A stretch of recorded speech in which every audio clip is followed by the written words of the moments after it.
We're live now. Okay, call to order at 6:37, Parks and Community Services Commission meeting. So Liz, roll call. Okay. Commissioner Grigg. Sorry, Oh, no, you're fine. Pledge of Allegiance. Okay. Actually, we do roll, you're fine, we're good. We'll do the pledge.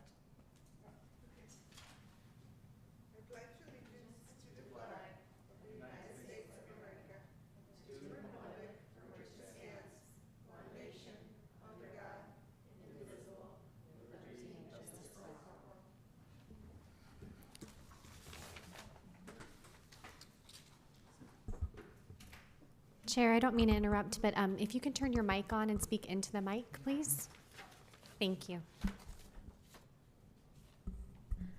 Okay, so roll call now. Commissioner Griggs. Here. Thank you. Commissioner Mammarell. Here. Commissioner Margalotti. Here. Thank you. Vice Chair Servente. Here. And Chair Einberger. Here. Thank you. Okay, are there any public comments that aren't on the agenda, items not on the agenda? We had one written public comment submitted by Cherry Fernandez, and that has been forwarded to all the commissioners, and it will be part of the meeting minutes. If there's anybody in the audience that would like to make a public comment, please raise your hand if you're in Zoom. No, Chair, it doesn't look like we have any public comment at this time. Okay, thank you. Are there any agenda changes? Anyone? Nope. Okay. And the consent calendar. Anyone, can we approve the meeting minutes for the August 30th meeting that we had with the joint city council meeting and PCS? Move to approve minutes of August 30th, 2022 special joint city council and parks and community service meeting. Anyone second it? Chair? Yes. Actually, I'm sorry, I have a point of clarification. So Okay. I understand that these are action minutes. Okay, so that meeting regarded approval of our work plan, Yes. B philosophy, Clark Ranch Master Plan 2.0, Master Plan update, et cetera. Just as a point of clarification, where will they actually, like the bullet points of the work plan, where did those show up? So your work plan was approved at the last joint meeting, and that's actually now a part of city record as being the work plan for this fiscal year 2022-23. So that's part of your meeting minutes in general. So anybody, when they want to go through the city archives and get any record regarding any past meetings, they'll actually be able to pull that agenda and those attachments, and that is where the work plan is going to be along with the minutes Got it. So as a full packet. I got it. So I mean, I saw the minute order. So the actual work plan with the bullet points is going to be Correct. in the documents online. Correct. So for an example, fine. this evening I pulled last meeting just because it's part of our agenda to discuss the next item that we're going to be working on as a commission. And when you go back onto the city's website and you click on that date and you pull up the actual agenda packet, you can print all the documents and all the attachments, including the minutes for that meeting. And that is public record for anybody to be able to access on our website. Okay. Thank you, Director Akita. You're It's just for me, the way my brain works is if I see where all of that is laid out somewhere, then it's easier to work on that in the commission meeting. Understood. We can actually probably, for the next meeting, we can print out the work plan and just have that as a living document for all of us to continue to reference through each fiscal year. I think that would be a great idea just to keep us on track and as a reminder of our work plan for the year.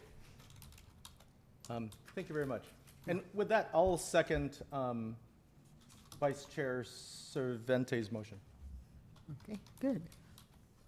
Do we All have in to vote? favor? No vote. No vote, Oh, no vote. got it. We don't need to do an individual roll call, but we do need to just unanimously agree Okay. to approve the minutes. So all in favor, we do need to ask that. Aye, Aye. aye. Aye. Aye. If you guys can say that into your mic, please, so that way we can get that as part of the Zoom land meeting too, please. Thank you. Aye. Aye. Aye. Aye. Thank you. Okay, so moving on to business, item 2, playground replacement project, PR 21-0100, presentation and discussion. Thank you, Chair and Commissioners. I am excited that I'm able to bring this project to you and our idea of how we would like to have this project take place here in the city of American Canyon. So in partnership with ACCPF, which is the American Canyon Community and Parks Foundation, and the city, we were awarded the State of California Department of Parks and Recreation 2018 Parks Bond Act per capita grant in the amount of $177,912. Part of the budget process, we also asked for additional funds, which would include the park impact fees of $125,000, as well as some LLAD funds specifically for Via Bellagio in the amount of $25,000. So total budget for this park replacement project is $327,912. This playground replacement project is going to include Via Bellagio, Linwood, and Northampton parks. The playground replacement project was approved by City Council on June 21st, 2022 as part of the 5-year capital improvement project list. And originally when we started this project, Janelle with ACCPF along with city staff, they put in a lot of time and energy in getting that grant through through the California per capita Prop 68 grant. And with the intent of replacing playground equipment at 3 of these park locations.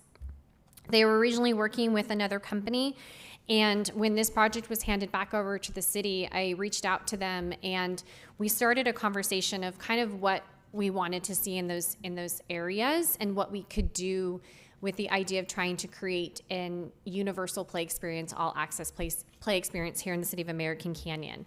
In general, playground equipment is ADA accessible, so that's typically the standard here with playgrounds. So the playground equipment that you're going to see today currently meet all the state of California and all federal laws pertaining to playground. But we wanted to do something a little bit more unique here. We started to look at other playground companies because I wanted to have an additional idea and wanted to see, what else could we do here? And we stumbled across Miracle Play Systems. They actually have some guiding principles that I really think that need to be acknowledged when we start talking about playground equipment. On the screen, you're going to see they have 5 different play experiences. One is provide multisensory play experience. This is going to include tactile, auditory, visual. Then you have number 2, which is encourage all children to play, which is providing a graduated range of challenge, grouping similar equipment together and offering equipment for multiple age groups. Number 3 is allow greater accessibility. It's protective, shock absorbing, unitary surfacing, wide movement routes, and smooth, even transitions on and off the equipment.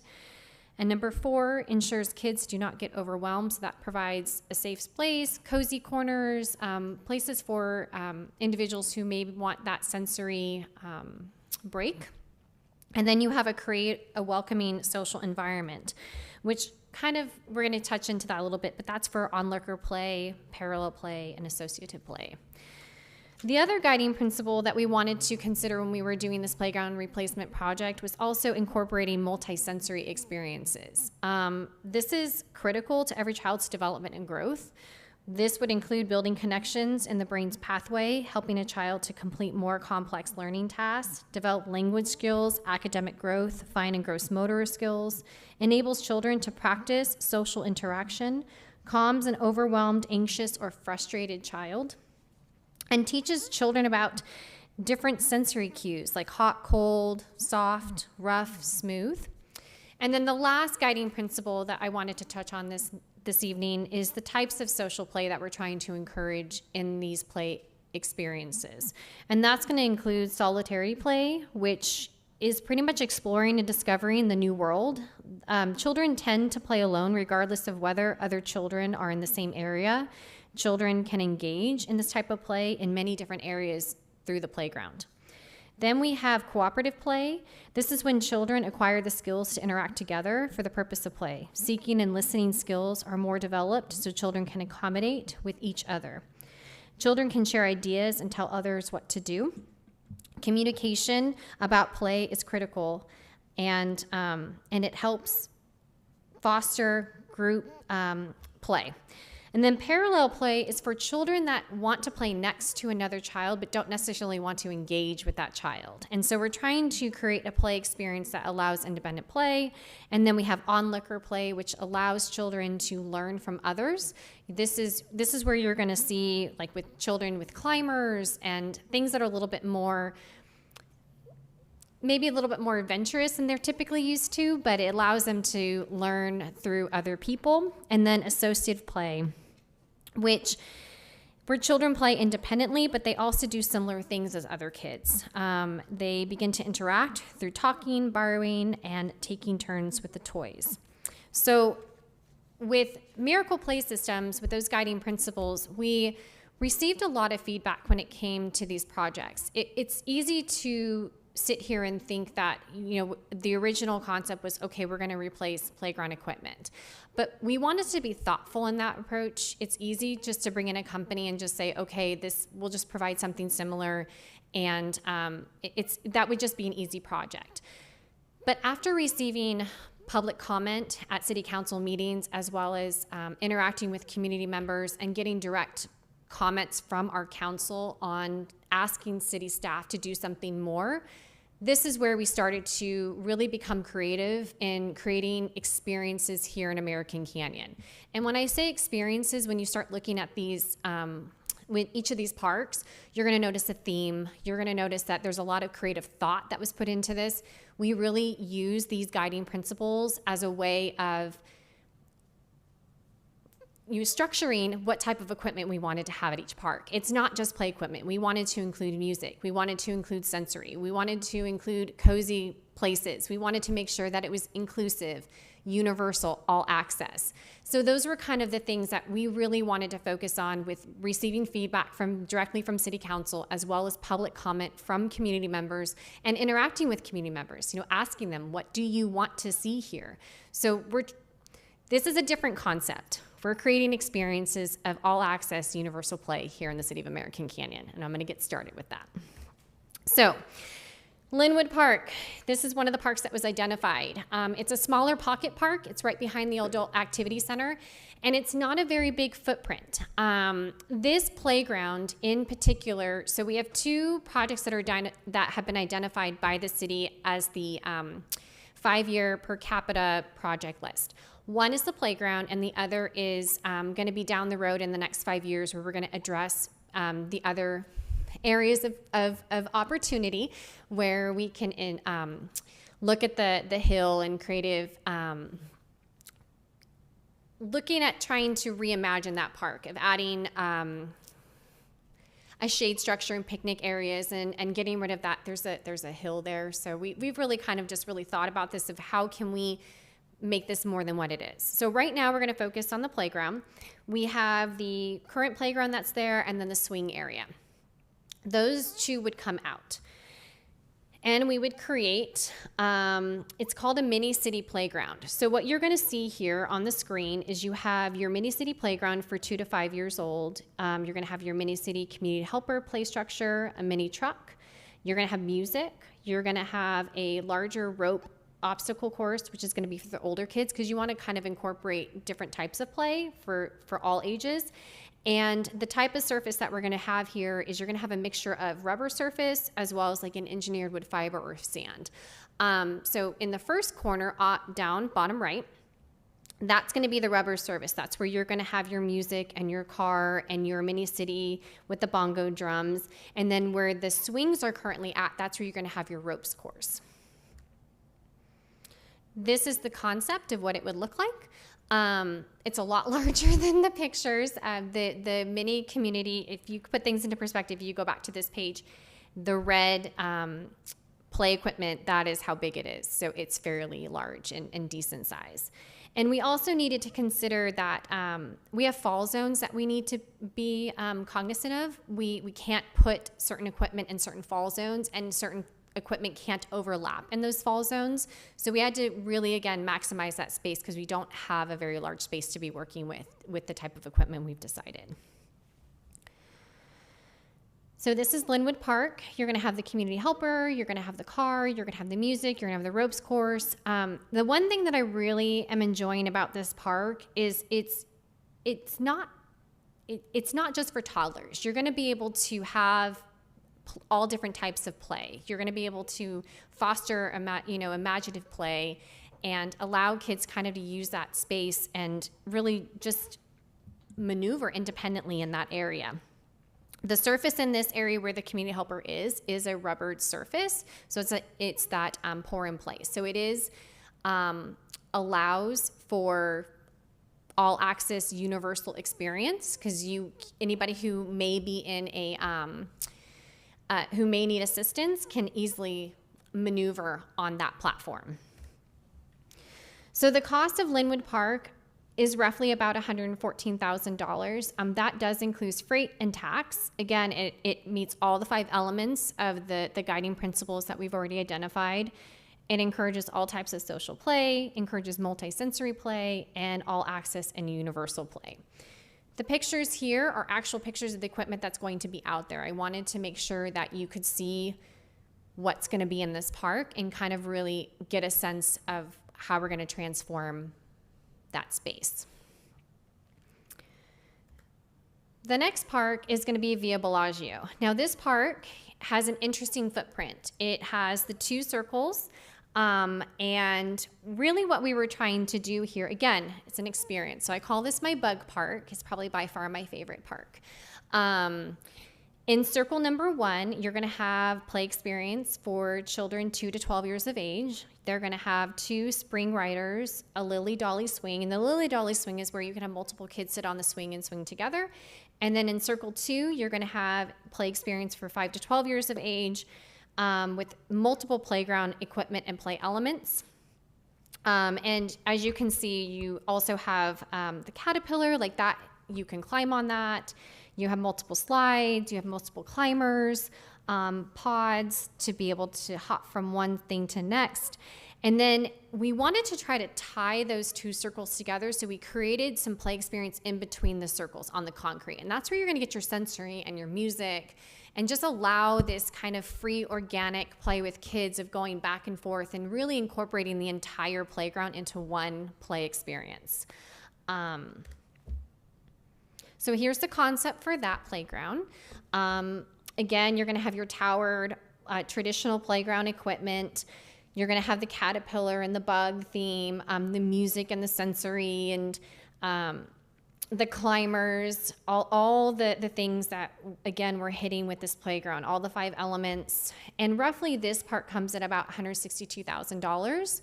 And that's because the large amount of space that is there. That park is fairly large. It's very large.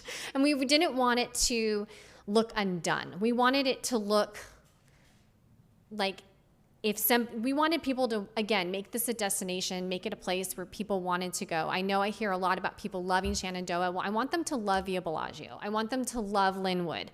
I really want to make each of these parks an experience and a destination here in American Canyon. Now, this is where things get a little interesting. I have 2 options for you with Northampton Park. One is going to be your traditional play experience. That is if we really just were doing a playground replacement project. We we're just replacing play equipment. And the other one is going to be where we're going to transform that. So let me just go through option one. Option one would be, again, just a traditional playground with, again, all of our play experiences are ADA compliant. They do meet the current California and federal state laws when it comes to play equipment. So everything that I've shown you here today, especially with option one, it still meets those thresholds. It still meets the 5 principles. But this is just, again, that concept of just replacing the playground. So you have your playground with the tower, and you have the climbers, and you have the pods, you have the music, you have the sensory, you have this 10 spin where 10 kids can sit on it and spin it. It's actually pretty cool play equipment. You have sensory panels, and then the surfacing is going to be engineered wood fiber. Engineered wood fiber is ADA accessible. In the terms of the type of surfacing that is. So this is that concept of what it would look like, staying within the current footprint, and just, again, going with the original concept of replacing the playground equipment. And then the budget for that would be $148,000 roughly, just to replace the playground. Option two gets a little interesting because that's where we start listening to community feedback, the city council's feedback, public comment, and really just reimagining this space. I love this park. If I'm going to be biased, this is my opportunity to do that for you guys this evening.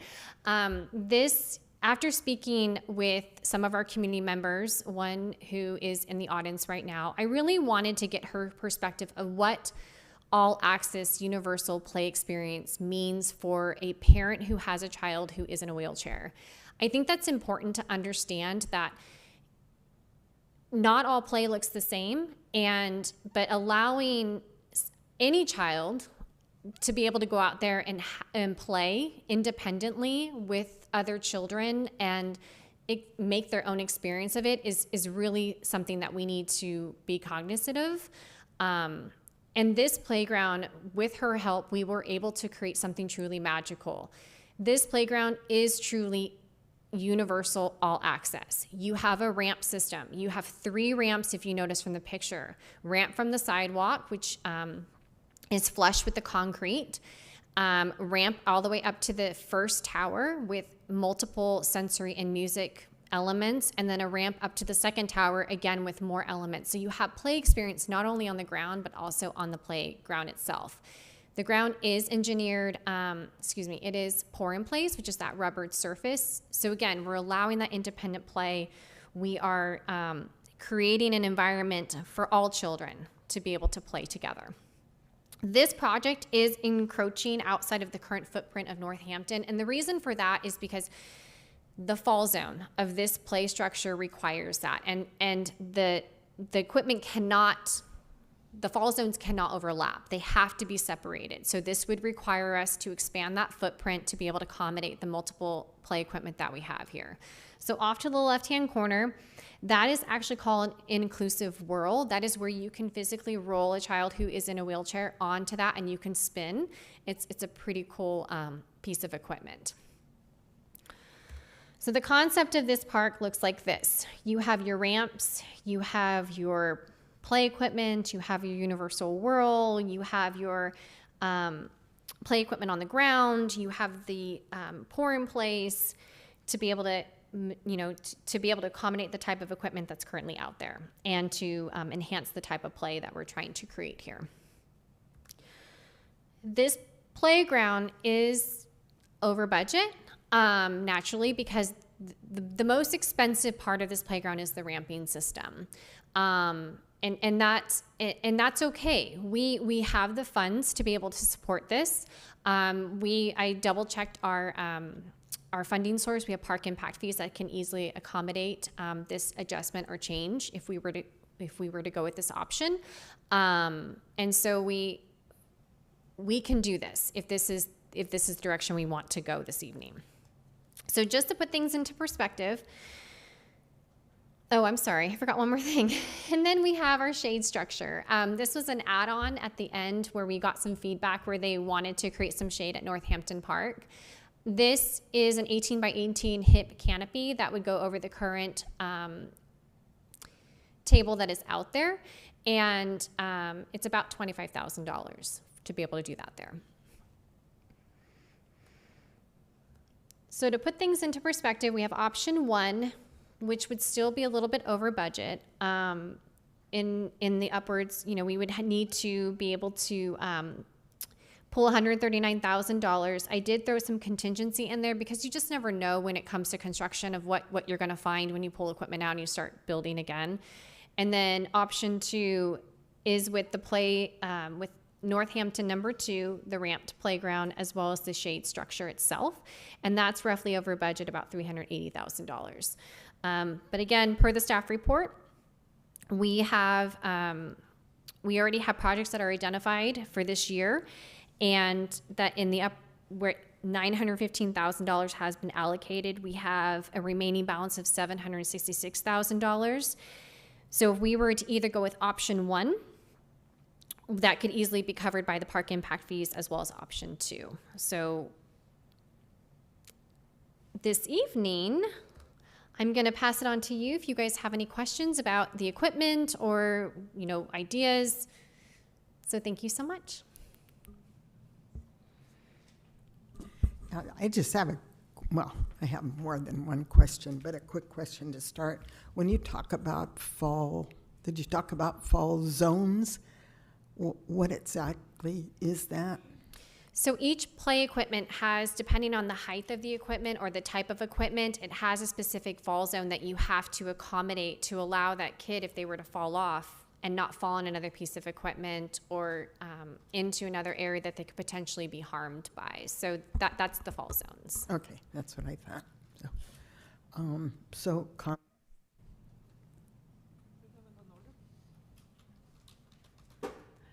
Thank you.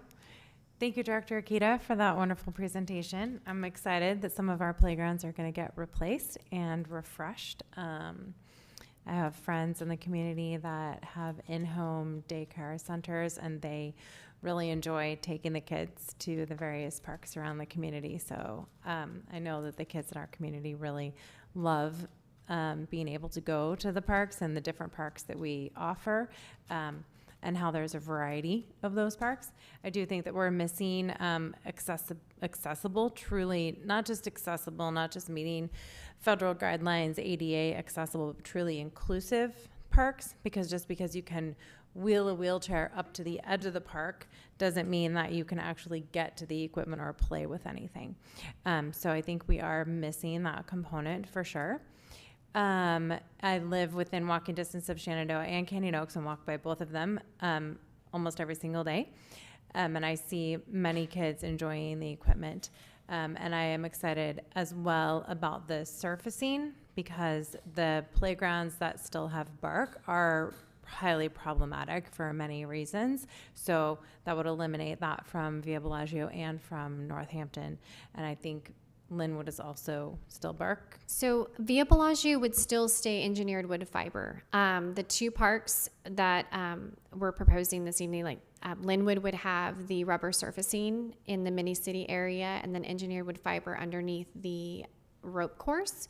And then Via Bellagio would still stay the engineered wood fiber, because it is expensive. Engineered wood fiber is cheaper. I wish I could propose all 3 parks to be rubbered surface, but just in Northampton Park alone, with that space, it's about $80,000 for rubber surfacing. And I just thought that it would be more conducive at Northampton to be able to do that with that type of equipment, just so that you're aware of that we are proposing Via Bellagio to stay engineered wood fiber. Okay, well, thank you for that. With that in mind, with the footprint that is available at Via Bellagio, I'm wondering if there is an inclusive swing set that could be added that would not have the engineered wood fiber. This seems really fancy for bark. It's called bark. Yes, thank you. It's wood chips. I'm using the technical term. I'm just going to call it bark. So that children that are in wheelchairs could be lifted into a swing and have something to do at that park, because they're not going to be able to do anything else at that park. Agreed. And I think that typically, like my friends who have daycare centers, they drive around to the various parks, but mostly community members use the park that's closest to them. So it is important to me that there be something at every park that is truly inclusive. And also, as far as the swing comment goes, my children personally love the swings the best at the parks, and I did not see any swings at the first two parks. So I would I would like to see some swings, and I would like to see some different flooring, if you will, other than bark at Via Bellagio, so that is truly all-inclusive. And as far as option 1 or option 2, if it's in the budget, I don't understand why we wouldn't just go with option 2. If it's a matter of fiscal impact and we can't afford it, then that's a bigger conversation. But if we can afford it, then why would we not do that? And those are my comments. Thank you. Thank you.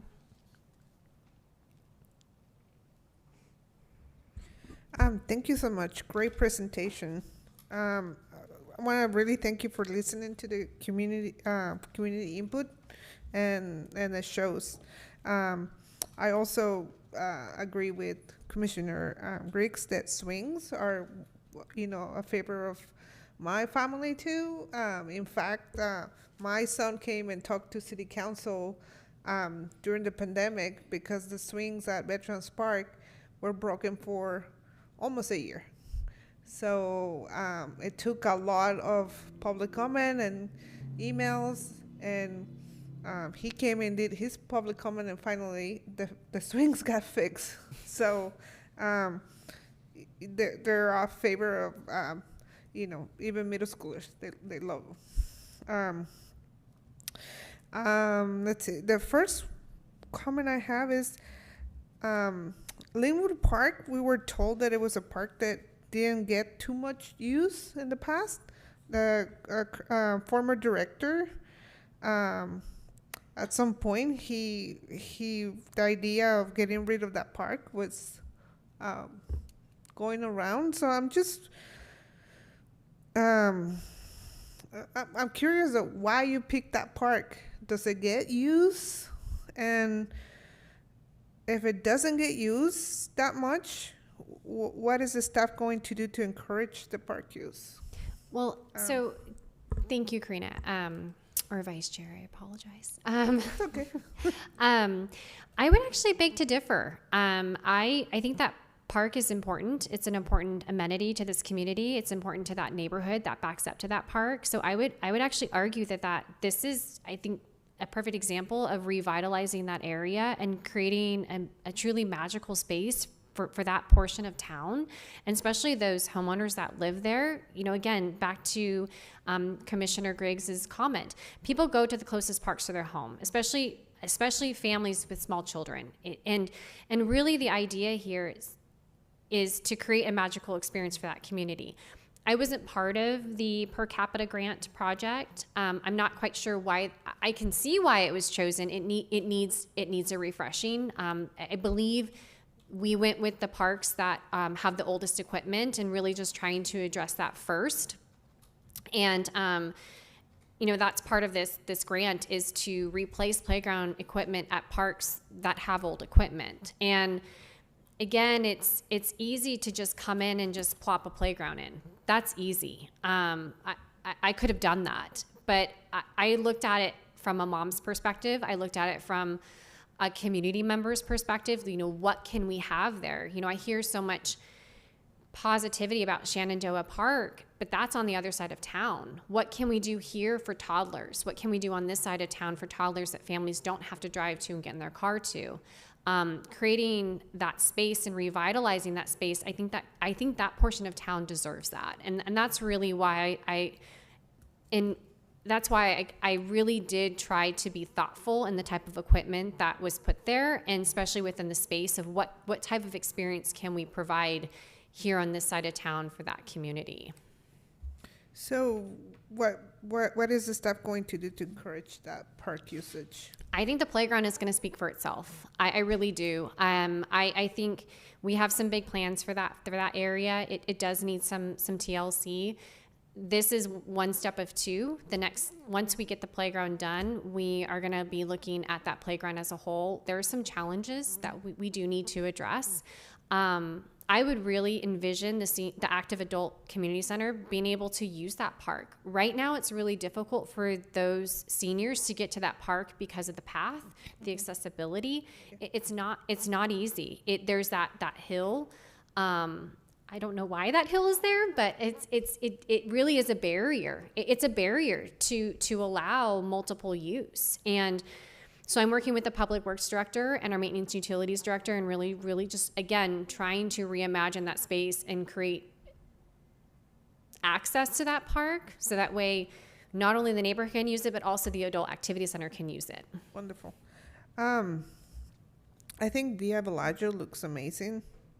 And also, Northampton really has become the place to be since Meet Me at the Street and the refinished basketball courts. So my choice is option 2 and the canopy, because all of those events are happening there and they're so popular in the community.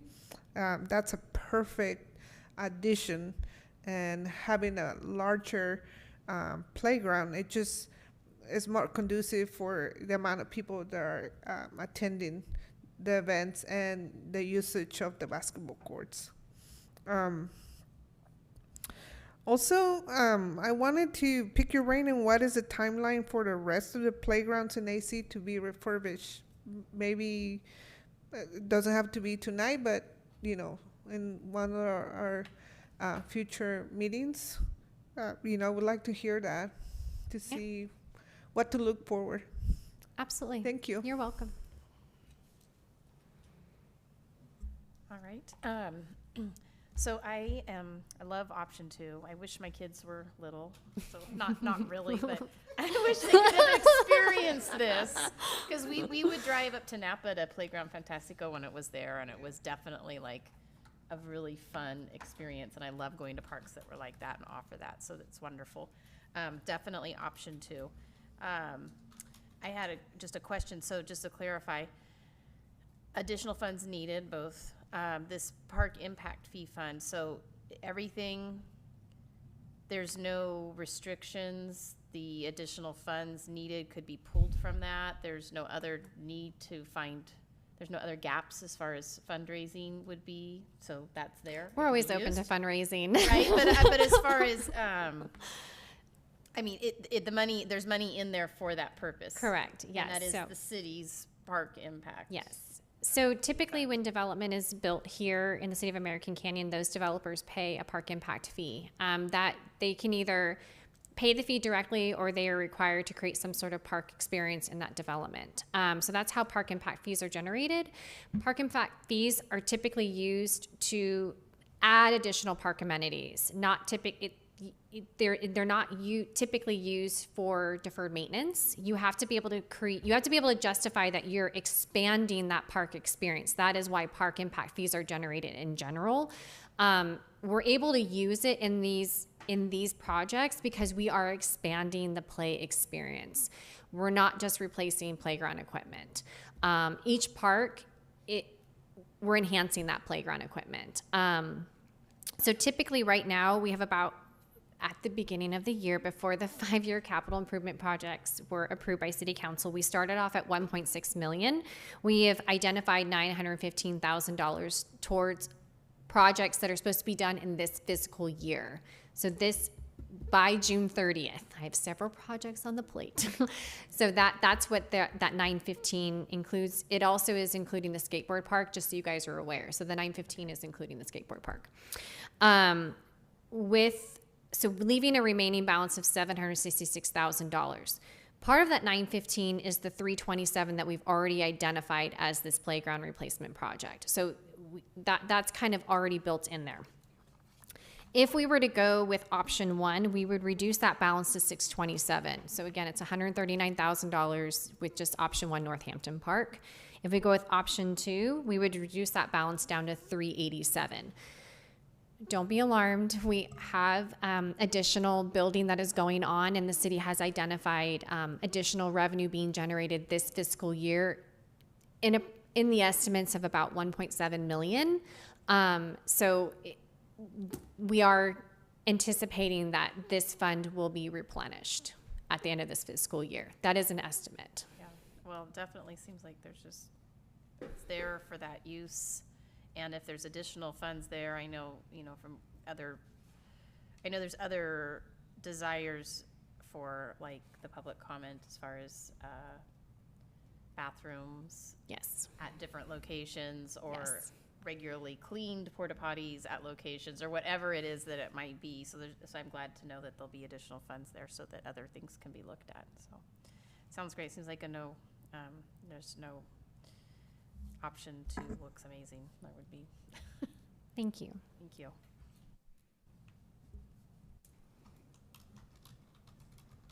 Yay. All right, thank you. Director Aikida, thank you. That was a really well-done presentation. Just appreciate all the work that went into that. Over the years, so here's my comments. So over the years, the commissioners have been fortunate enough to see some of these play systems and at conferences and played with them. So it's really exciting to see it from the conference room and to our backyards, essentially. So very excited about that. We've played on them, in particular, like the music stuff, I love that. And it's very inviting. It's even inviting for adults. To Commissioner Cervantes' kind of point and concern, I do feel like this is going to be a field of dreams situation, right? If we build it, they're going to come. The increased accessibility just has multiple benefits. Right now, obviously, we're thinking about Sophia and her wheelchair trying to get over Tanbark to get to a play structure. But the multiple benefits I'm thinking about are guardians who are elderly or on crutches, who are on canes. It just increases accessibility for everybody. So that's really exciting to think about. For guidance on Northampton Park,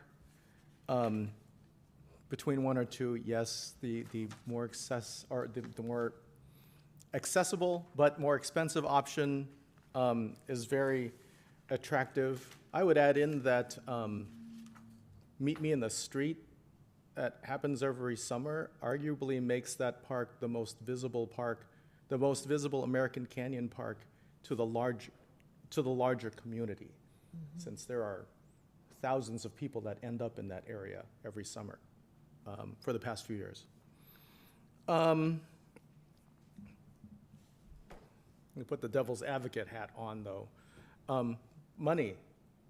We're an advisory board, and we're going to put up our recommendations to City Council. I imagine that they're going to come back and really press you in particular about where is the money for this going to come from. And I understand the park impact fees, but there's other things out there, other expenses that need to be accounted for. So May I make a comment to that? Yes. Okay. So I think this is important to council and to the city.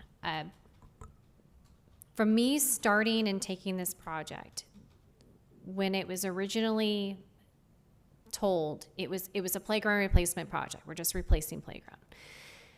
Since I've been here in the last 11 months, I've heard from not only our community members of how important of creating this type of play experience here in the city of American Canyon is, but I've heard it from you all as a commission, as in public comment. I've heard it from public comment at multiple city council meetings, and I've heard it directly from our city council that they want something like this here. And I think it's important that, yes, to recognize that there is going to be an additional cost, but I think it's a valid and meaningful additional cost. We're not just going down to the store and buying ice cream. We are truly enhancing a play experience that community members have voiced that they want here. I'm just going to use an example. I think it was really touching when I put things into perspective. I'm going to use Sophia's family because I talked directly with them. But when I started this process and I started talking to community members about what they wanted in their parks, one things that was a takeaway for me is that families who have children who are in wheelchairs physically have to leave the city of American Canyon for their kids to play. That's heartbreaking. The closest all-access universal playground to us is the city of Walnut Creek.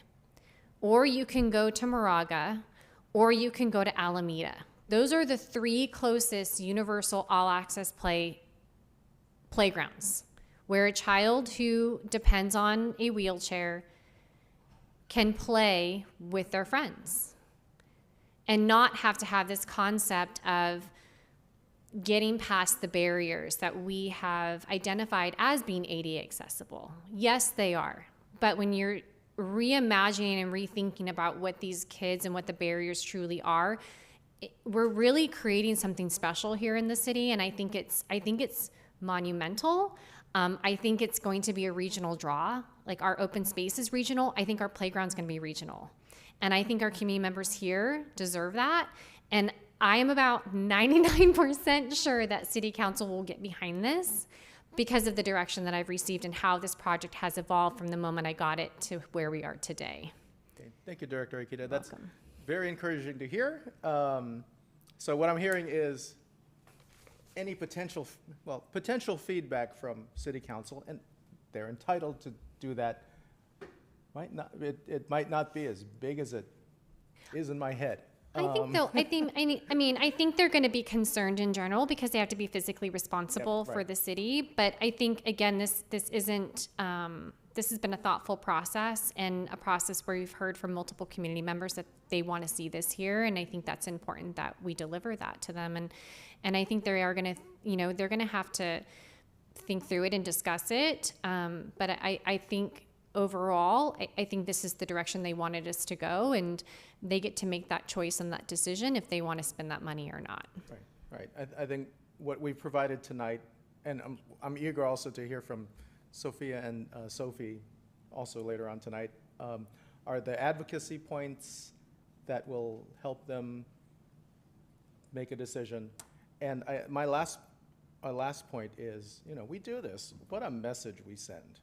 Not just about the importance of play, which we've found to be very important for our physical and mental health during the pandemic, just in general, but also this message of inclusivity, right? Like where everybody's entitled to play, everybody's entitled to access, I trust and hope that wins the day when this decision comes up to City Council. Thank you. Okay, thank you. It's a great, exciting presentation. I too am very excited to see the idea that all three of these parks will be inclusive and accessible. I think that universal access for those in wheelchairs is super exciting, but in addition to that, I have a grandson who's on the spectrum, and all these things, so many of these things, like the music and the sensory things, will be so, excuse me, wonderful for him and for people in his situation. So that's super exciting to see. I agree that swings are important. He thinks those are important. All four of my grandsons love swings.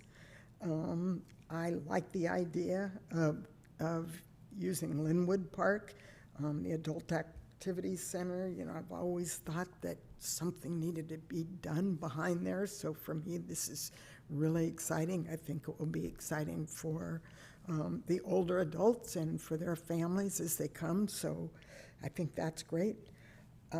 As far as option 1 or option 2, if there's the money, I think it's a no-brainer. So those are my comments. Thank you. I just have another question. What would the time frame be for this process? Thank you, Commissioner Margolotti. So time is of the essence, naturally. We're trying to get this project done by June 30th of this fiscal year. And I think one of the biggest challenges is getting the equipment ordered. Most of this equipment is anywhere between 10 to 20 weeks out. So making a change at this point may derail that. I know swings were brought up, but we do have parks in this city that do have swings, and Via Bellagio does have it. That is an inclusive universal swing. It actually allows multiple children to be able to swing on it. So I am recommending that we just move forward with these plans, because the biggest challenge is going to be getting this equipment.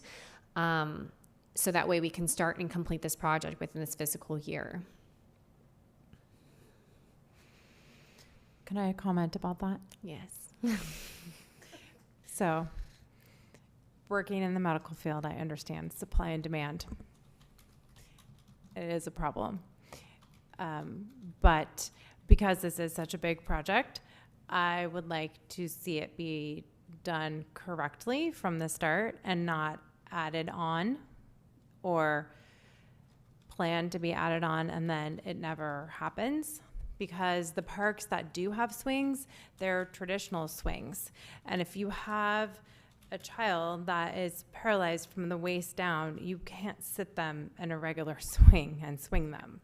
It's not safe. So you do have to have, like, I don't know what they're called. There's probably some fancy name, but they're super fun to swing in. And they're like big plastic buckets, you know, and they're so fun and they're safe and they have like a seatbelt.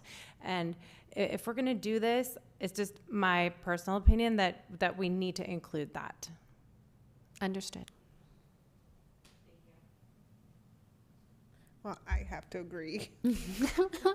And the reason why is because this town is notorious to take a really, really long time to either fix something or add something. And if we don't take advantage of the opportunity to do it right now, that it's hot and everybody's on board, I just don't see it happening anytime soon.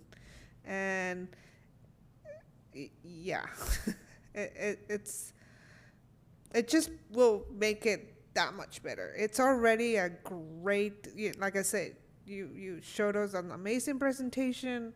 Love what you came up. But there's just that little tiny thing will make it like 10 times better. So I really, really encourage you. It's something that everybody wants. And on the public comments that I've heard over the months, the swings were a big thing for a lot of people on the that did public comment. And I would like to hear from our amazing visitors, and maybe some other folks have in Zoom land that might have some comments. So yeah, swings for sure.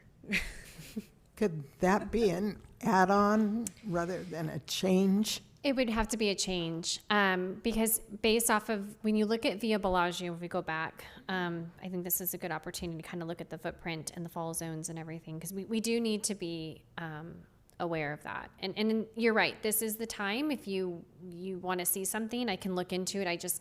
Again, it's going to be dependent on the space. Right now, Via Bellagio does have a swing. It has the Lily Dolly swing that's off to the left-hand side in Circle 1. I don't see how I don't see why that would be complicated to switch out with a different type of swing, of the swing that we're talking about this evening. I don't see that being a huge issue or problem. But then again, I'm not the playground designer, but I will definitely ask and look into that. But we just need to be aware because certain equipment can't overlap in the play zones, and we do need to be aware of the shape of the playground. As beautiful as the circles are, they're actually very challenging when it comes to playground equipment. That was probably the biggest challenge that we had with this park, is trying to have all the different type of elements and hit the sensory and hit the music and be inclusive and universal and all access and really doing that within the footprint that we had without completely ripping that playground apart. I mean, the playground designer asked me, can we just start from scratch? And I'm like, we just don't have that budget or that time. We kind of just need to figure out what we can do within that footprint and try to enhance that experience that way. And I think we came up with something really magical, and the swing is, I don't see that being a complicated thing to try to switch out. How about Northampton? So Northampton actually doesn't have the space unless you want to get rid of something. So you'd have to really consider that. So right now, let's take a look at that.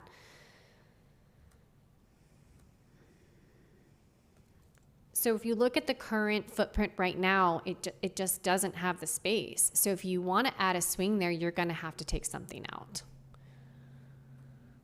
I was thinking that swings would be a great addition at Linwood. It seemed like there was the space there, and you could just put a different type of flooring in that area and leave the rest of it as the bark. It seems like there's quite a bit of space there.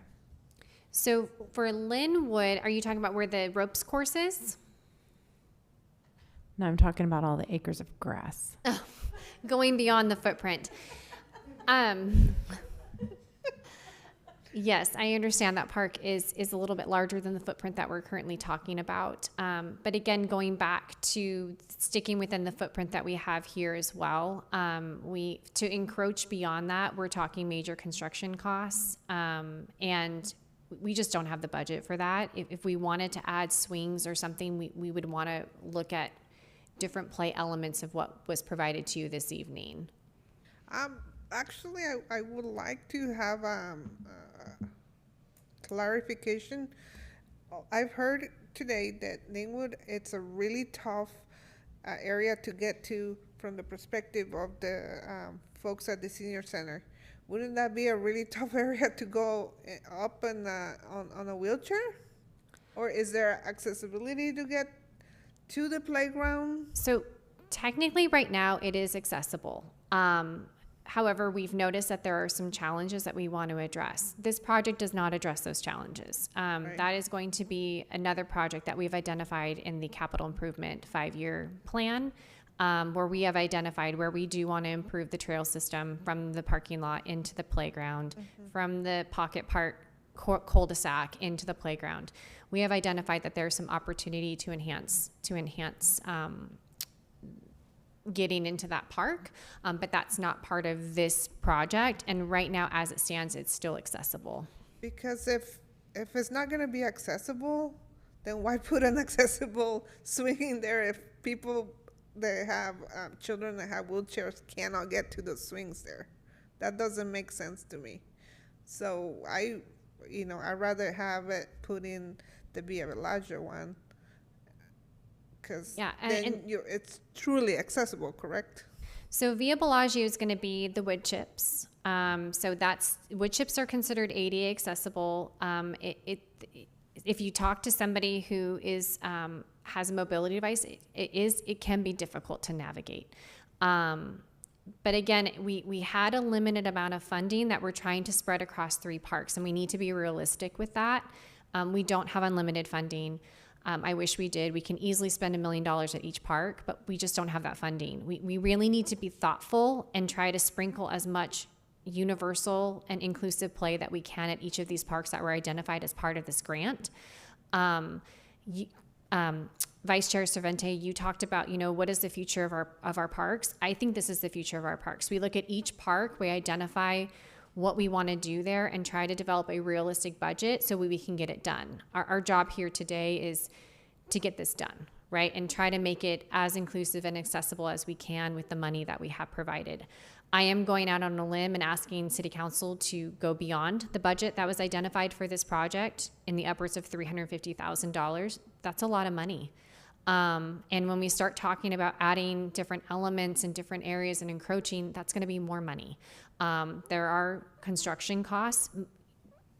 Majority of these playgrounds, it's not the equipment that's expensive, it's the construction cost, it's the labor, it's the prevailing wage that we have to pay for them to come in and demo a park, for them to come in and install a park, for them to come in and put the engineered wood fiber in. It's not the actual materials, it's the labor. So we just need to kind of just be aware of that, and try to do as much as we can with the budget that we have, and try to be as impactful as we can with the budget that we have.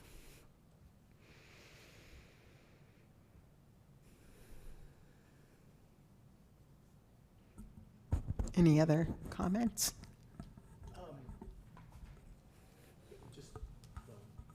No, thank you. You're way more important than this, but just, is there a proposed date when this would be brought up to City Council? So my goal is to present this to City Council at the second meeting in November. Because like I had mentioned, our timeline is getting very tight with ordering this equipment and getting these projects going. We do have a requirement to get this project done to meet the grant requirements. So our goal is to have these parks done by the end of this fiscal year. And part of that is getting the equipment ordered, because some equipment is anywhere between 6 to 20 weeks out. And so we're gonna have to take that into consideration why we are prioritizing which part gets done first. Any other comments? No. Yes. Hi, please state your name for the record. Hi, my name is Sophie Borjo. Hi, Sophie, you have 3 minutes. Thank you. Yeah, I'm a mother of 5 children, different ages. Sophia is my elder. She's the one confined in a wheelchair. I have another son. His has ADD, and 2 more with autism. So I got a whole spectrum of disability for children, my children.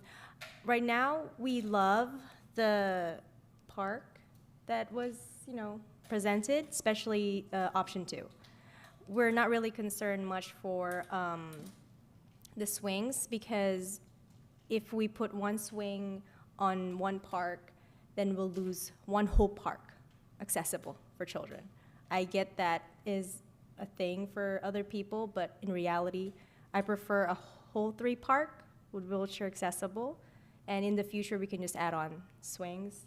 And regarding the wood chips, I call it, it's really difficult for, to be going through that in a wheelchair. And hopefully in the near future, there will be more funding for just regular rubber everything. So, and I do drive all the way to Alameda to bring my daughter to a wheelchair accessible park. And having this second option at Northampton will save me a lot of gas. And also, my daughter would go out more, meet new kids, people. One time, I remember that I was 8 months pregnant, and she wanted to go down the slide at Shenandoah. I carried her on my back, 8 months pregnant. I told her this is the last time I'm gonna carry her because she's really heavy, and I'm pregnant. When up the steps, and she went down the slide. So having the option 2, her able to roll on her own on that ramp, and a bunch of stuff going on in there. Also for my kids with autism, that's heaven. And it's not just that, all the sensory stuff around it, it's really, really good. Thank you. Thank you, Sophie. Is there anyone else in Zoom that would like to make a comment? Please raise your hand. We have one additional public comment from Justin Hamilton Hull. I take that back. We have 2 public comments. We'll start with Justin. Justin, are you with us?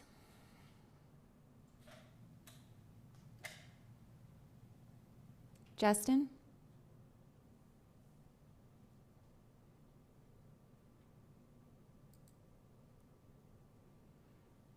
Justin, can you hear us?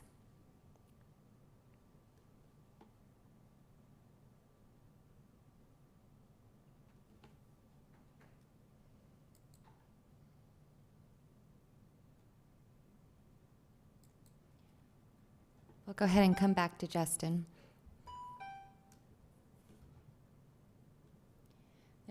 The next person we have is Dan Fritz. Dan, you're on mute. Can you hear us?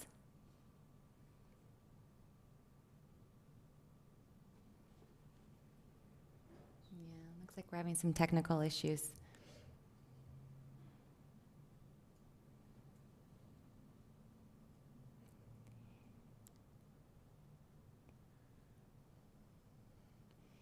Dan, if you'd like to leave your comment in the chat, you can do that and we can read it aloud. Justin will do the same. And I'll see if our IT can come up and address the issue.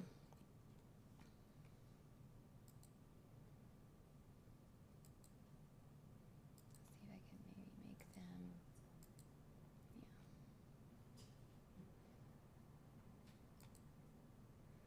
Yeah. Okay.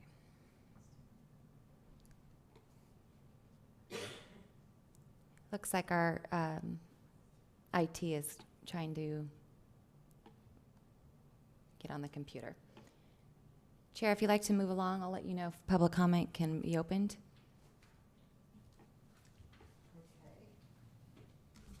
Okay.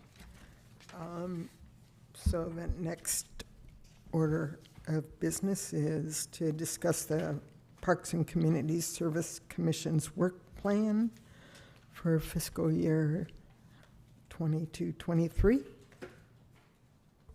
Thank you, Chair. So per your fiscal year 22-23 work plan that was approved by City Council at the last joint City Council PCS meeting, since we just got done talking about the playground equipment project, I would like to move on to item number 2 and get that going. I know the process was started with the fee philosophy, and I know some work has been done on that. Based off of my research and Liz's help, I know this project was started back in fiscal year 2019-2020, and there was a subcommittee that was put together, and you guys did a ton of work. And I did watch the May 2021 video of the last PCS meeting where we had the consultant come out and provide that presentation. And I believe we had every intent to present this to City Council in August, and that just didn't happen.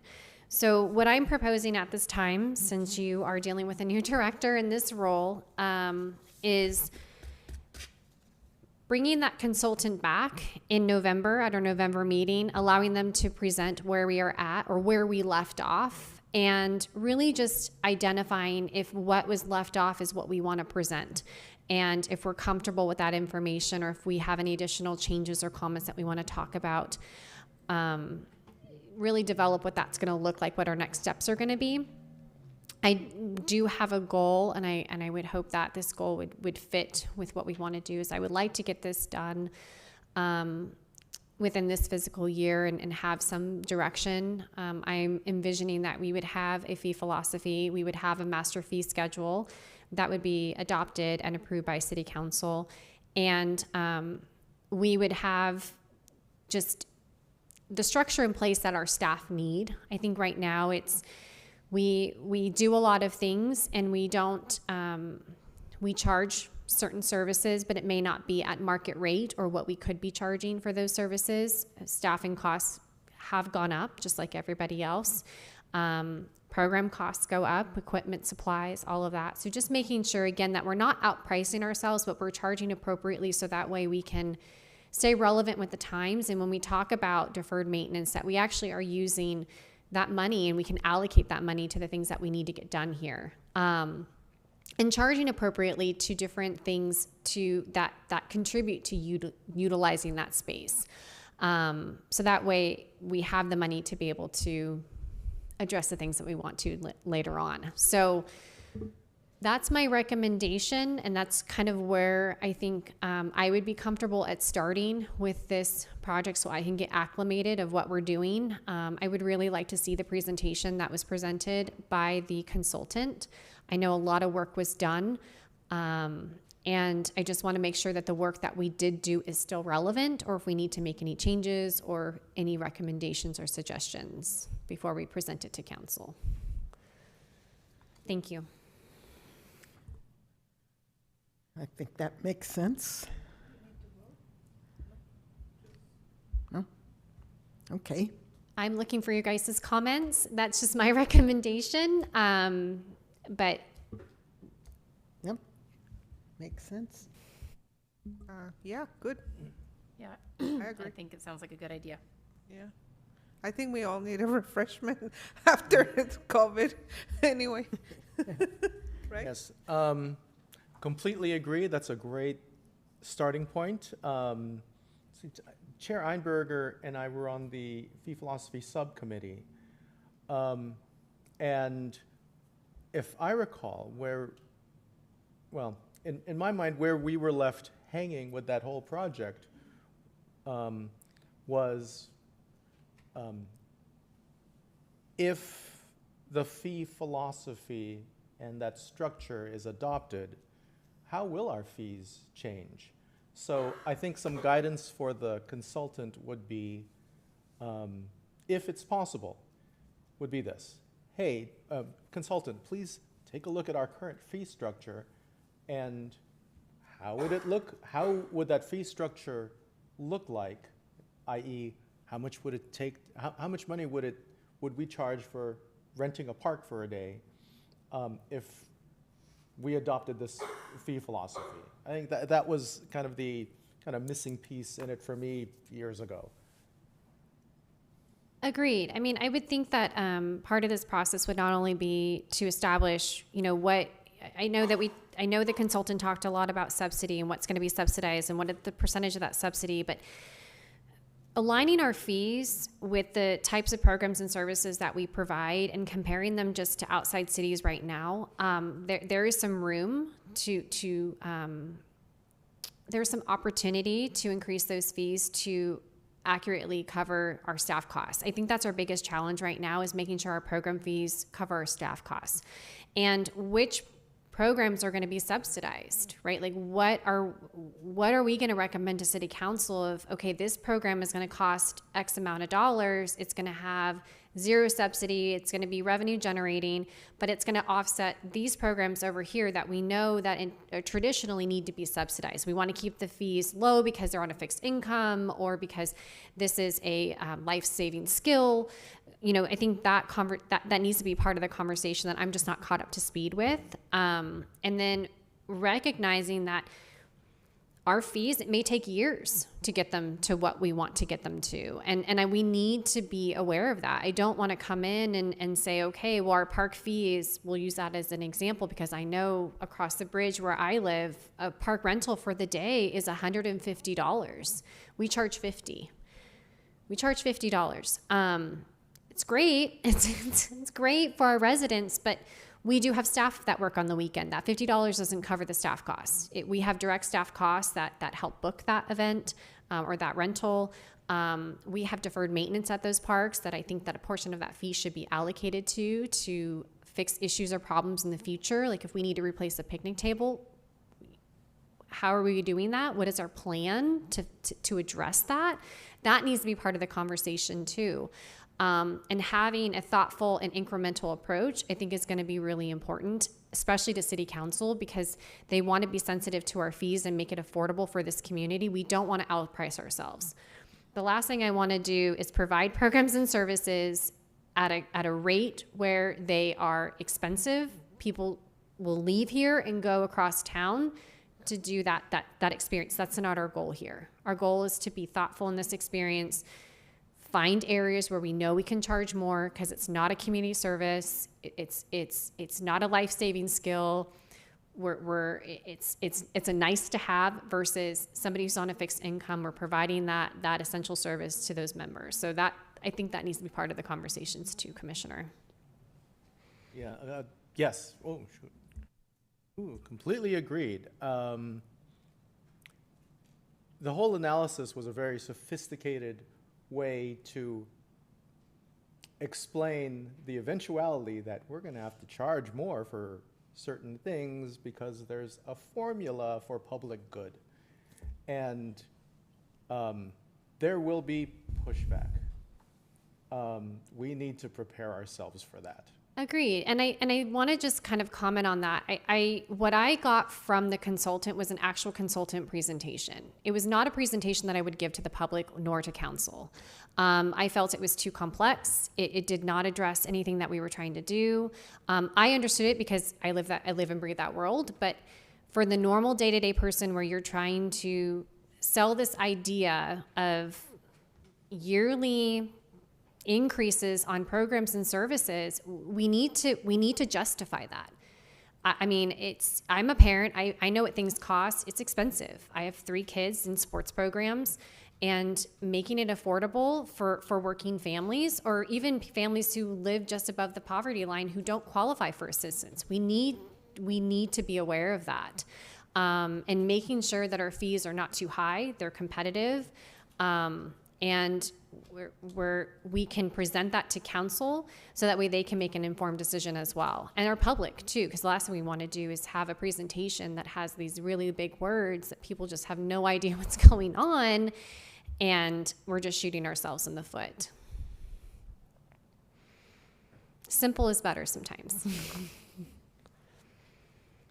I agree, Dr. Akita, that we need to start at the top with our 22-23 work plan, and a good place to start is with our fee philosophy because we didn't complete that work and the presentation was very complex, and in my mind $50 is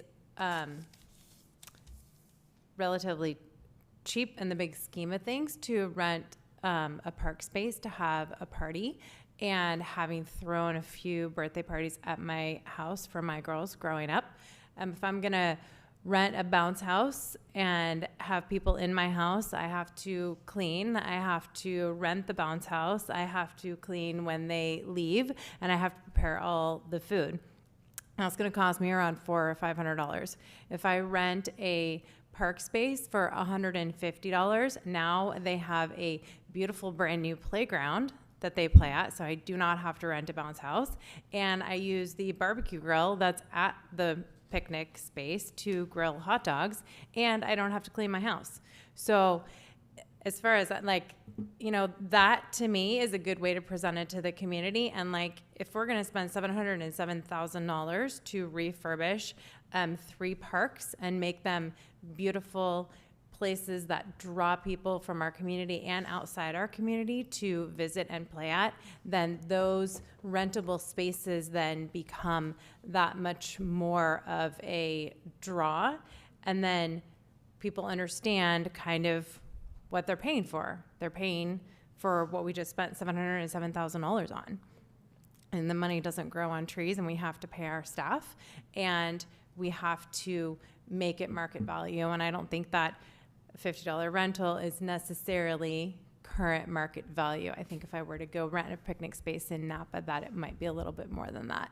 So, and we are part of Napa County. So I think it's a great place to start, and taking it down to like what matters to our community and making it relatable is a good place to start.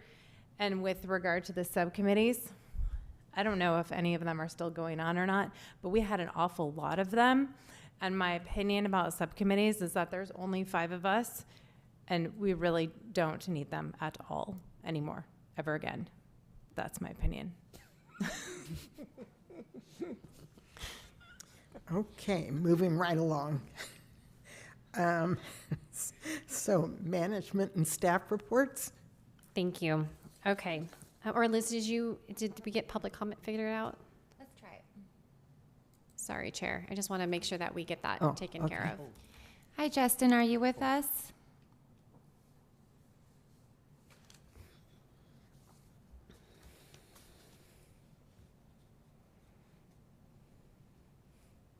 Justin?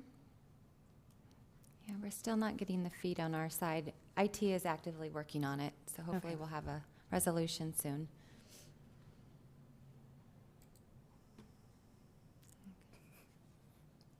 I think Commissioner Memorial had his hand up.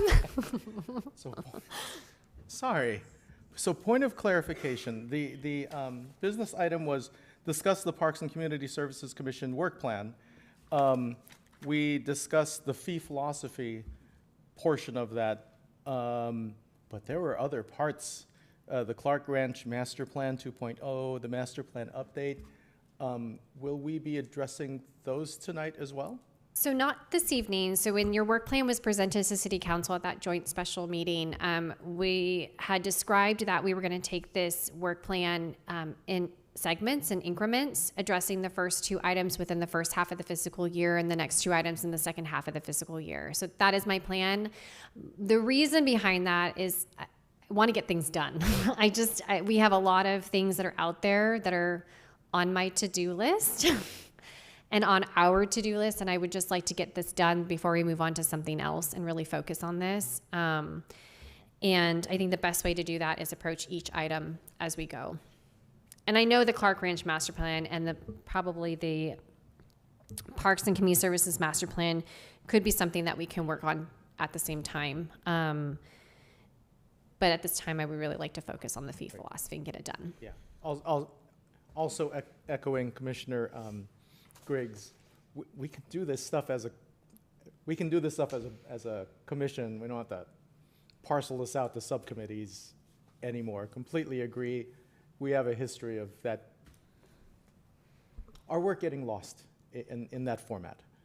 But I think that some of the issues and the reason why of this subcommittee is happening is because some of the areas that we have to work have to be worked with other bodies, such as Planning Commission and OSAC.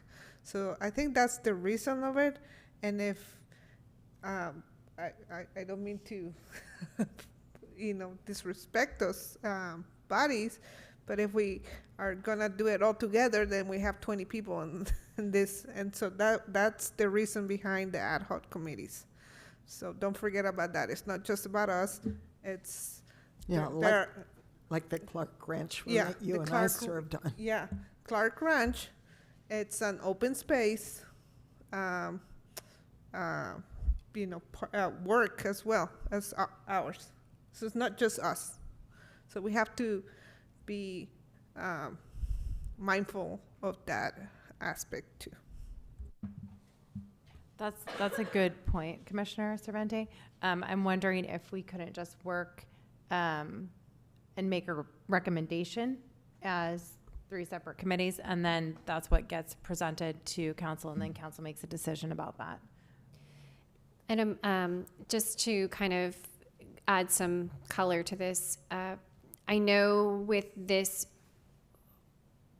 entire restructure kind of realigning with City Council, I know it's been a desire to not have subcommittees within the commissions and really involve all of the commissioners in the discussion. So I know that we are going to try to avoid the ad hoc committees, and in the future, unless the direction has been provided by City Council to do that.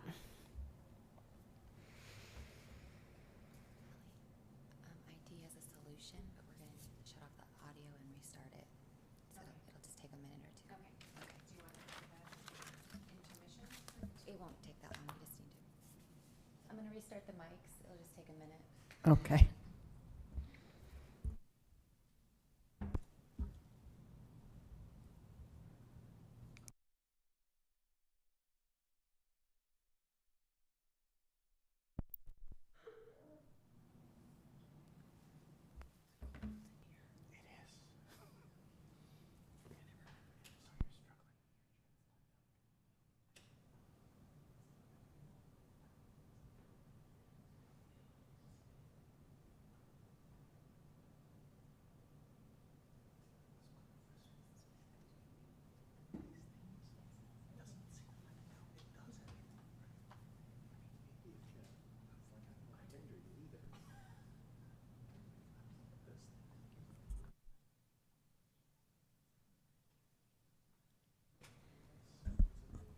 Okay, let's see if we have some luck here. Thank you. Justin, are you with us?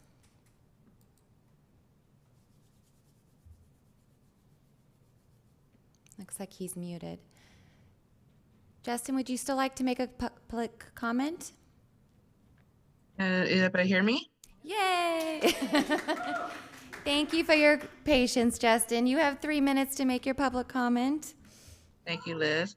I am Justin Ho. I live in American for my life. I am the Napa Kiwanis member, Napa Kiwanis Napa. We help build a playground. The kids need a playground. So I am the Napa Kiwanis Napa. So I think we just need a new playground or something, so you guys can look into that. Because we're in Napa Kiwanis. But have a good night, guys. Thank you, Justin.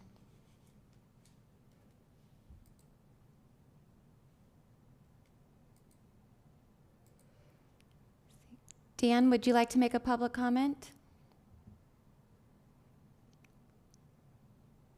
Okay. Dan, can you please state your name for the record? Well, actually, Dan's not here. I'm on his computer.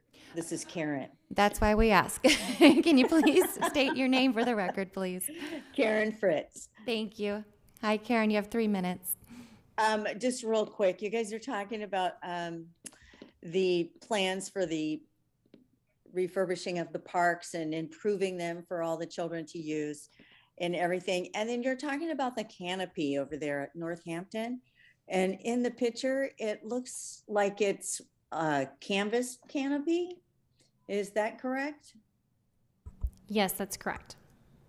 What is the life, the longevity of one of those? I'm just kind of curious because I know we have those really nice solid metal ones in other areas throughout the city, and they seem like they're going to be here till the end of time, which is kind of nice and are virtually indestructible for those specific individuals that tend to like to go to the parks late at night and no one's around and try to break things is my concern. So I was just wondering cost difference and the benefit of going with the canopy rather than the metal.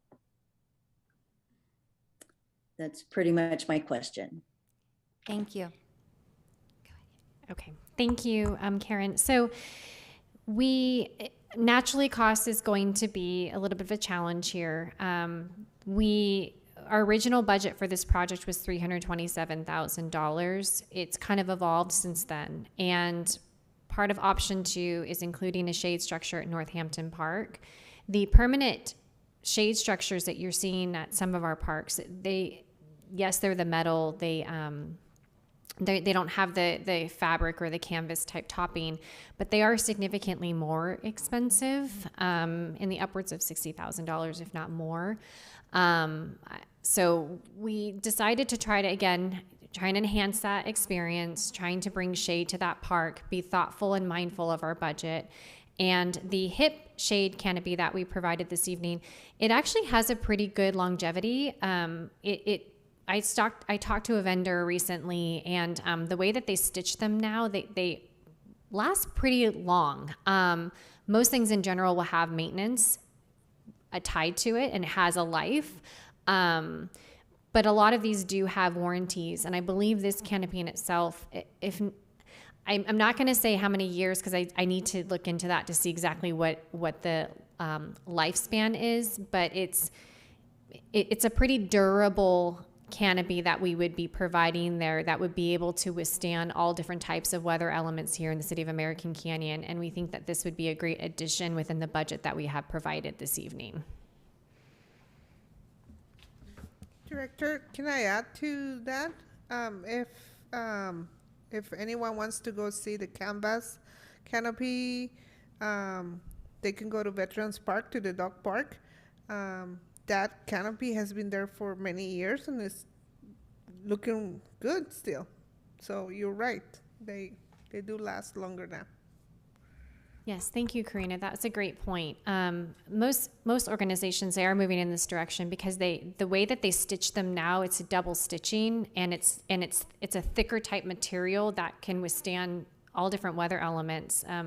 One of the vendors that I was talking to, he installs these canopies in places where there's hurricanes. So that just puts things into perspective. I mean, they're dealing with high winds and different, more extreme weather elements than we have here in California, but they stitch them in a way that way they can withstand and last over time.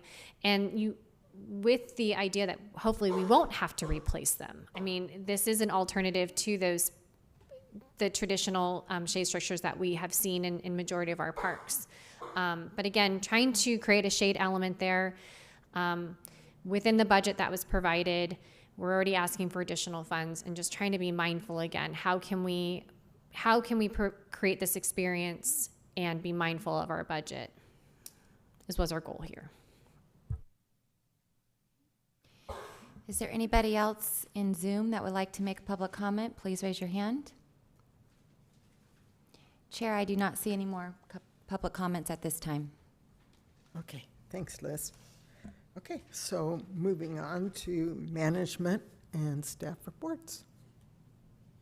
Thank you, Chair. So I just wanted to give you a few updates. On October 15th, we have our Halloween Nerf battle. It's going to be, we are still accepting registration. For individuals that would like to register, you can visit our website and register for that program. On November 5th, we have Ridge Trail Day. Again, we are looking for volunteers to come help us fix portions of our trail up in Newell. We've identified 2 locations, and it's going to be a pretty amazing, positive project. You can register to be a volunteer on our website. We have our Veterans Day celebration on November 11th. We have, one of our partners has an amazing reindeer run on November 3rd. I'm running that. If anybody else wants to, I'm going to. And then also part of that day, we have our Magic of the Season down at Shenandoah Park, and that's going to be from 3 to 7 p.m. And then we are also going to be doing a Donuts with Santa on December 17th. So take a look at our website, see all the amazing programs and classes and events that we have going on. Project update. The skateboard relocation project is still in the works. Unfortunately, right now, the skateboard park is closed due to a decision that was made by the school district. Because now that property is owned by the school district, there is some liability issues and concerns that they have, and we're trying to iron that out and get that situated to hopefully get that opened. So that way it's not closed until this project gets relocated. I'm currently working with the American Ramp Company. They've worked with the city before with reimagining Veterans Park. It's, again, trying to go with the same concept. We presented the project as a concrete pad and relocating that equipment, but we really want American Ramp Company to come in. They're the professionals to try to integrate that equipment with more of a permanent structure here and make that an everlasting park amenity here in the city of American Canyon. We're currently working on the outdoor education center at the wetlands. This is going to include that one restroom as well as a shade structure with an outdoor education area. We hope to get that done by this end of this fiscal year. And then I saw the plans for the first time for the Newell parking lot. And so again, that's a project that we're trying to get done by this fiscal year. Once we have something a little bit more concrete that I'm able to share with you, I'll bring that to you guys for you to look at. And then we might have another opportunity with the Napa Cove.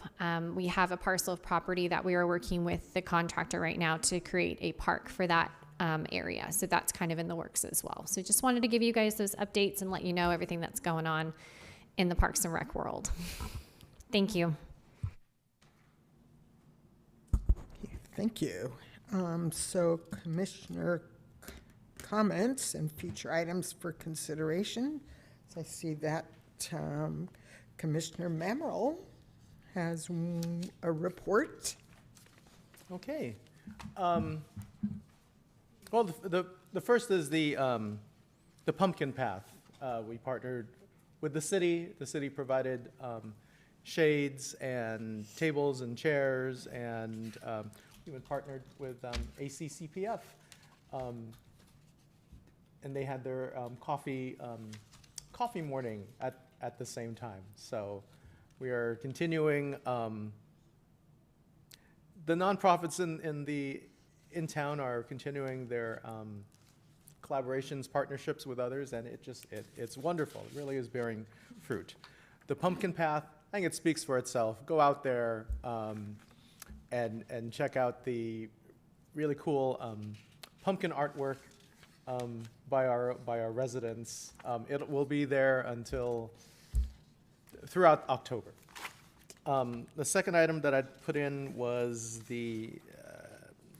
for commissioner comments, was the ACHS Arts and Music Fest, which is this Saturday over at the school. The flyer is here, but a few updates. We have about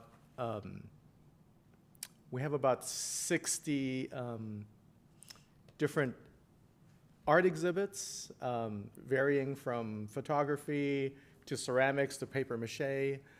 Those will all be displayed at the multi-use center at the school. And then thus far, we have like 7 music, band, solo music, and dance acts that will be happening throughout the span of the event. So, and that was sponsored by the American Canyon Arts Foundation in conjunction with the Visual and Performing Arts Department. This is the first time we've done this event, and it's just a great way to support our artists and high school and students and their creative works. Question? I see that this is culinary art. That sounds really cool. Can you expand? Yeah, I'm laughing right now. Okay. Okay, so Sounds fun. really quickly. We had 9 different categories. Culinary arts was one of them, with the intention that, because there's a culinary art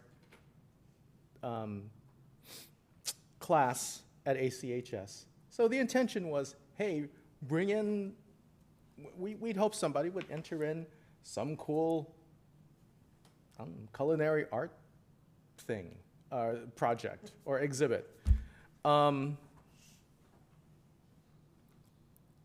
We did not receive an entry form with a culinary art. So literally, and we have a beautiful plaque for all of the categories, for each category. So I'm not even exaggerating. Potentially, if a high school student out there puts a happy face on a cupcake and enters it, they'll get this. Just because we didn't have any entries. So not to make light of it, but you know, we put out the word. We just didn't know what we would get back.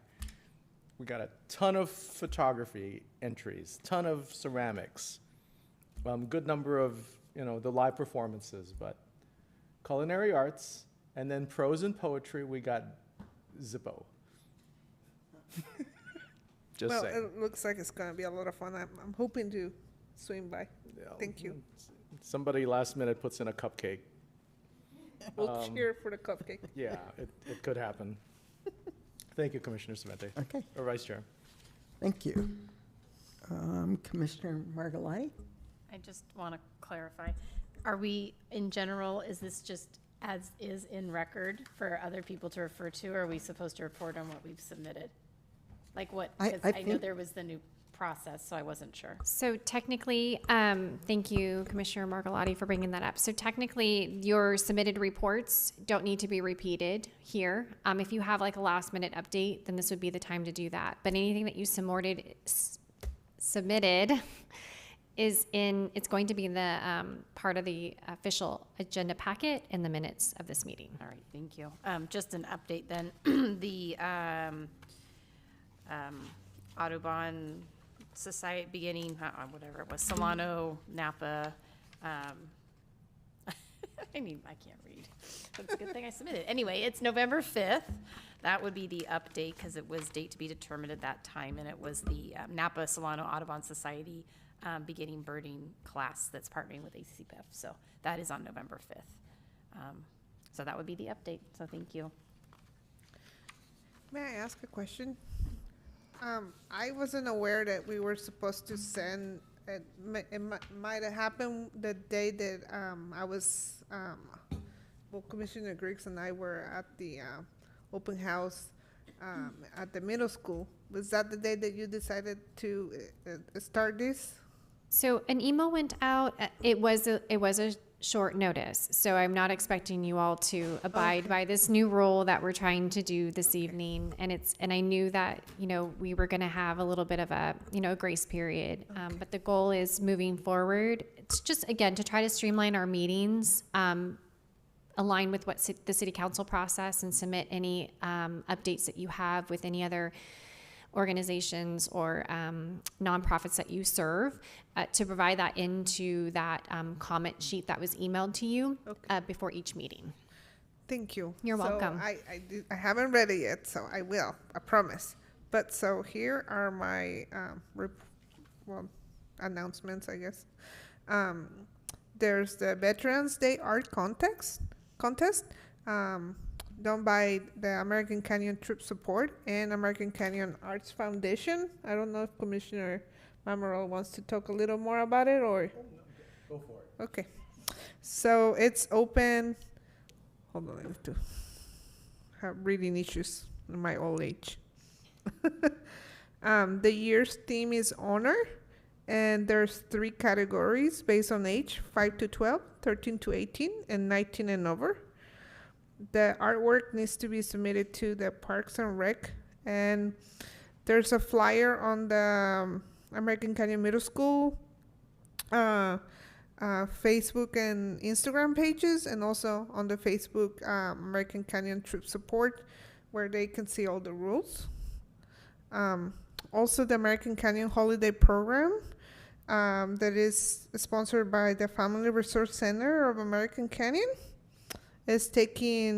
we'll have registration dates for families that need holiday assistance with toys this year.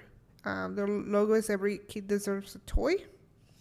And also, they can call 707-363-0058 if they need additional assistance. But they can go to 300 Crawford Way and get the flyer there. Let's see, I have another one. Oh, the canned food drive, the Kiwanis canned food drive for the AC Food Pantry, starting at all of the schools, October 17th through November 8th. And they're taking non-perishable pantry items and no expired food, open or damaged item or packages.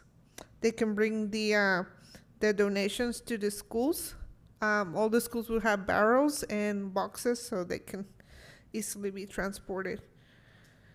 Is this where we do items for future as well?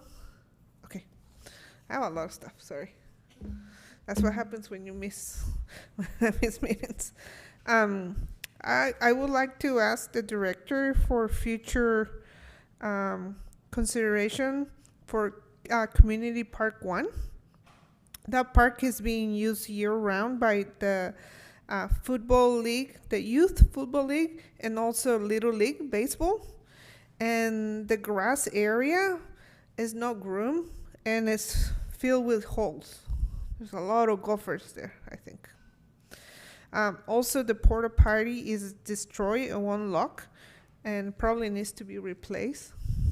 And so, and I've had a few people few parents, moms from Little League, that they would like to start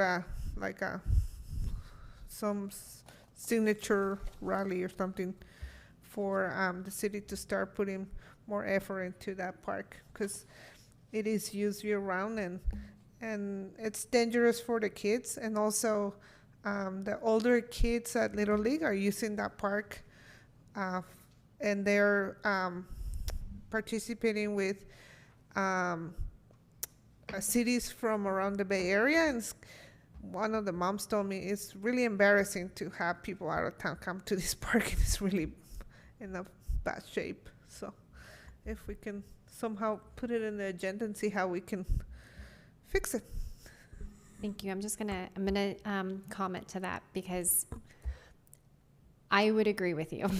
That park needs some help. I've been out there a couple times, and Vice Chair, I just want to let you know I've started that conversation with our Public Works Director as well as our Maintenance and Utilities Director. That is an area of focus that we need to look at. I have some ideas, and making that a more usable athletic field is definitely going to be a priority. So, thank you. Thank you so much. People will be very happy to hear that.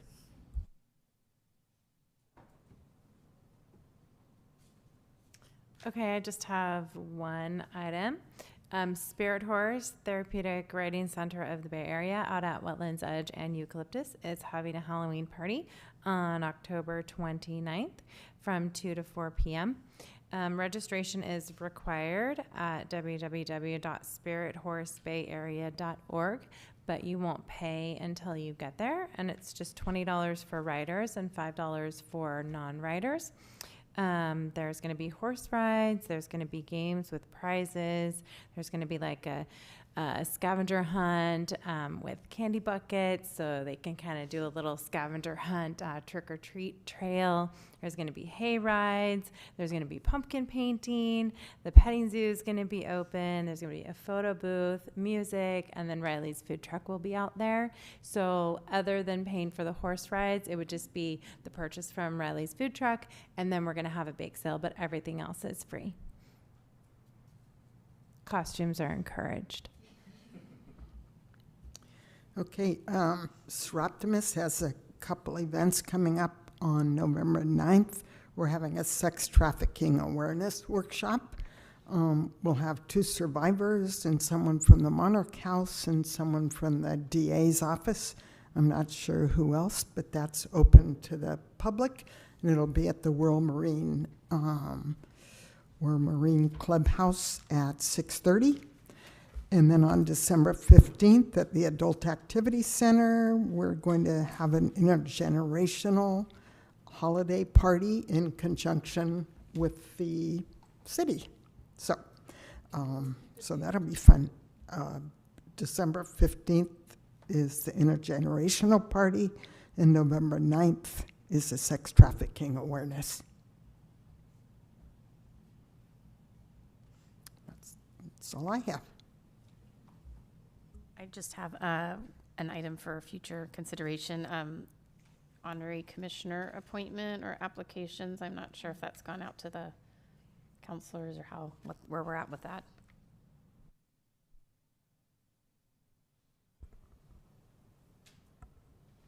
And we also need to discuss reappointments too, or the open seats coming up as well. So we'll add that as well. Chair Einberger, before we conclude tonight, I'd like to circle back to business item 2. I apologize if I missed it, but we are requesting a recommendation to provide the direction to City Council from PCS. So I wanted to circle back to see if the commission did have a recommendation, and if so, if we could formalize that with a motion tonight. Motion, go. Well, for what I heard, motion to adopt option number 2 for playground replacement project. I second. All in favor? Aye. Aye. Aye. Aye. Aye. Thank you. Okay, if there is nothing else, we'll adjourn at 8:26. Thank you, everyone. Thank you. Thank you. Thank you.